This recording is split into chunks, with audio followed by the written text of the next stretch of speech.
The call came on a Wednesday, ordinary enough that I still had coffee breath and post-it notes stuck to my sleeve. From the morning rush, I had just sunk into my desk chair when my phone lit up with a number I didn't recognize. No caller ID, no reason to answer. But I did. Hello. Is this Nora Delaney? I hesitated. Yes. This is Charles with Liberty National Bank. We're calling regarding your mortgage balance of $523,000. We've sent several notices, but I don't have a mortgage. I said, my voice sharper than I meant it to be. You must have the wrong person. A pause. Ma'am, the file we're reviewing shows your name. Date of birth and social security number. You're listed as the primary borrower. The loan was opened 3 years ago. 3 years. My mind stopped. That was the year Madeline, my younger sister, started talking about buying a house. She'd called it her fresh start, said she wanted something big enough for a family. I remembered her waving Pinterest photos across the dinner table, laughing about credit scores like they were bad jokes, Mom said. We'll figure something out. Family always finds a way, but not this way. I ended the call politely somehow and sat staring at nothing for a full minute. The hum of my laptop fan filled the silence. My palms were damp, my mouth was dry. I told myself it had to be a mistake, some kind of mix-up, a typo, maybe someone with the same name in the same state, but my gut didn't believe it. I tore through the drawer beside my bed, digging past old pay stubs and birthday cards. I found the last letter I'd gotten from Liberty, a generic flyer tossed months ago. I didn't think anything of it at the time. Now, it felt like a warning I hadn't understood. I sat on the floor of my apartment surrounded by envelopes and loose sheets, staring down at my life in pieces. I had no property, no car loan, no joint anything. My finances were simple by design, and yet someone had signed me into $500,000 of debt, and not just someone. There was only one group of people who had my full legal name, my social. My signature on paper from years of helping them fill out FAFSA forms and doctor paperwork and bank applications. My family. The thought formed before I could stop it. I didn't want to believe it. But some betrayals don't kick the door in, they just quietly turn the lock behind you. I didn't sleep that night. I lay in bed, staring at the ceiling, tracing the same thought over and over. If they had asked, would I have said yes? I didn't think so. But that wasn't the point. They never gave me the chance. By morning, I had stopped pretending it was a mistake. The pieces fit too well, the timing, the language, the silence. Madeline had been talking about her dream house just months before that mortgage date. A wraparound porch, a finished basement room for future possibilities. She was between jobs back then. Her credit was shot, but our mother said not to worry. Maddie always finds a way. Apparently, I was the way. I started pulling old documents from my file cabinet things I hadn't touched in years, old tax forms, social security copies, insurance policies I'd co-signed when Mom had surgery. There in my own handwriting were the keys to the kingdom. Everything someone would need to impersonate me, and I had handed them over piece by piece because I was the responsible one. The fixer, the quiet daughter who didn't make waves. I thought about the way my mother used to say it almost proudly. Nora doesn't need help. She's strong. She figures things out. That was always the trade-off Madeline got. Grace. I got silence. Growing up, it was little things. She'd forget to clean up, and it was, she's going through a phase. I'd forget, and it was, you know better. Nora, she'd crash her car, and Dad would say, that's what insurance is for. I'd ask for a used laptop, and Mom would remind me. We're not made of money. They didn't hate me. That would have been easier. They just didn't see me as someone who could break. And maybe that's why they thought it was fine signing my name, taking my credit, folding me into a lie that could have ruined my life. Maybe to them, I was strong enough to carry it, but underneath that calm exterior, something had shifted. Not rage, not revenge, clarity. I opened my laptop and requested the loan documents from the bank. The woman on the phone sounded polite, efficient, unaware that her PDF would change everything. When it arrived, I stared at the screen. There it was, page after page. My name, my birth date, my information, my signature. Except it wasn't mine. It was close. Too close. Someone had practiced, studied, maybe even traced, but they hadn't copied the hesitation in my R or the slight upward tilt in the Y of Delaney. This signature was cleaner, straighter, confident in a way mine had never been. Looking at it felt like staring at a version of myself I didn't know. A forgery that fooled the world, but not me. And the scariest part, I knew exactly who had written it. I didn't call them. I didn't text Madeline or send some shaking paragraph to my parents asking how they could do this. I didn't scream or demand, I just started collecting. Every copy of every document that tied me to them. Tax returns, medical authorizations, school loan forms I had co-signed when Dad lost his job. I went back nearly 10 years, folder by folder, building a quiet paper trail. There were so many signatures, so many little moments where I had said yes out of duty, out of love, out of habit. I had said yes when no one even asked. One by one, I printed my own records, credit reports, identity protection logs, a list of accounts under my name. I'd never owned a property, but here it was. Liberty National's full mortgage package with my name on the dotted line. Notarized, legally binding, signed, sealed, and stolen. For a while, I kept all of it on my kitchen table sorted in neat piles like I was prepping for a school project. But this wasn't school, this was survival. A friend from work, Sloan, noticed something was off. She caught me staring too long at nothing during lunch and pulled me aside. "You look like you're holding your breath," she said. I told her everything. I don't know why. Maybe because she was one of the only people who ever called to ask how are you and meant it. She didn't try to comfort me, just pulled out her phone and said, "Call this guy, he's smart, doesn't flinch at family messes." That's how I met Mr. Whitaker. He was older, ex-military maybe, with the kind of voice that didn't waste syllables. I sat across from him at a small cafe 3 blocks from my apartment. No receptionist, no elevator lobby, just him, a legal pad, and a black coffee.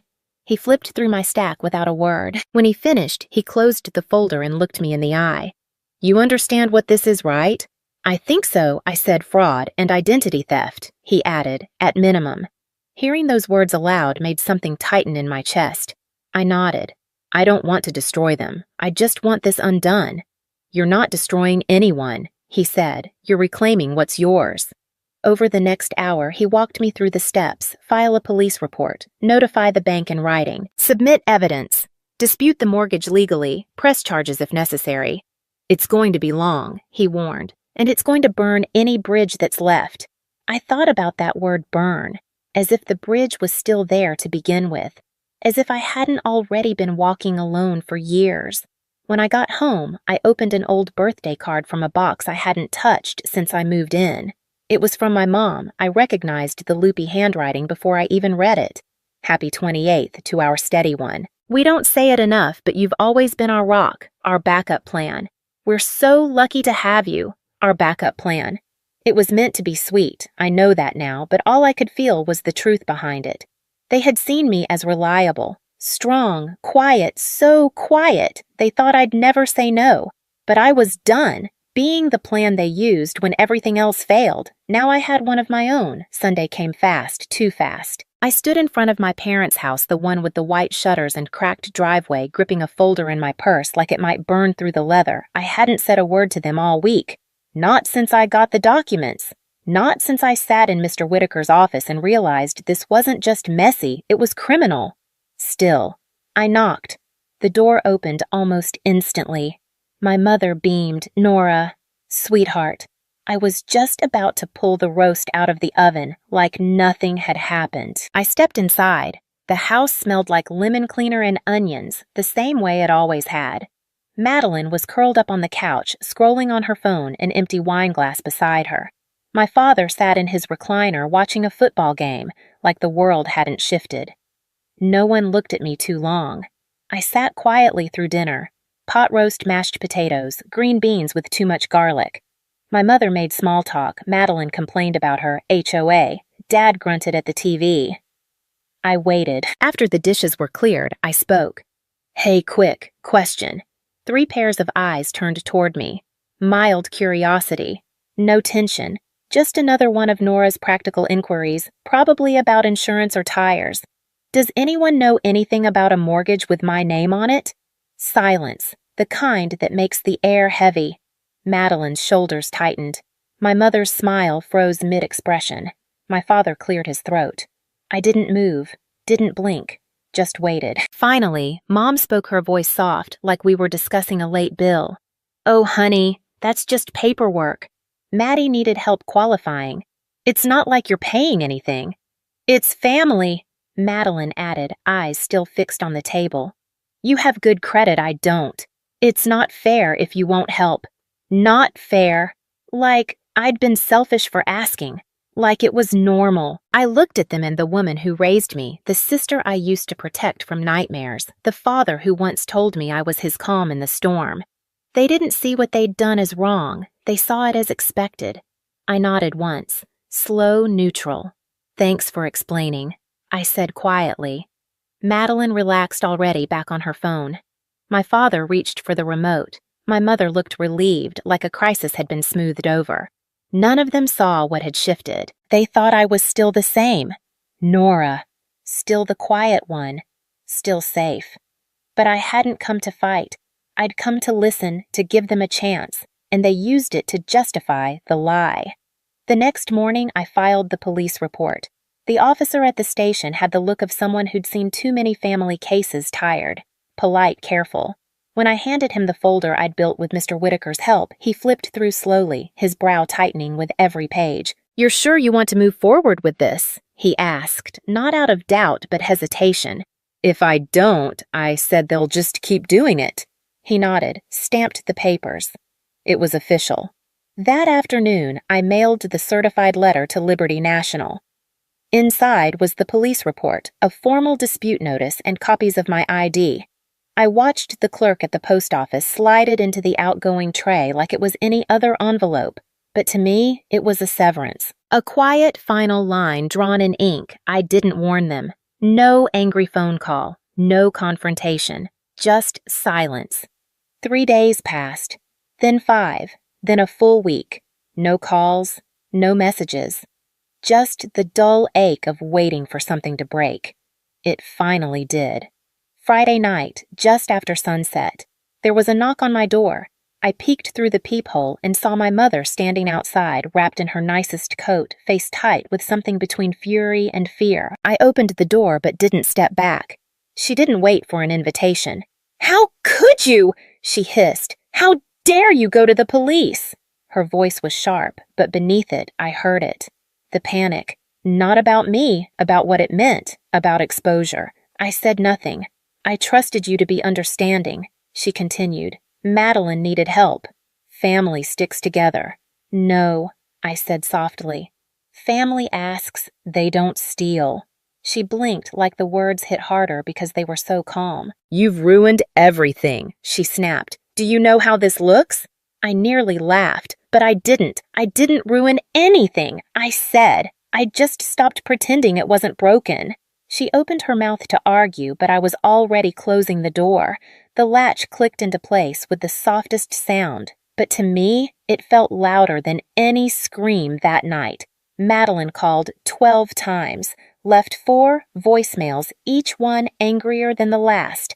I deleted them without listening. The next morning, I woke to an email from Liberty National. "We have suspended the mortgage loan pending further investigation." Attached was a formal apology.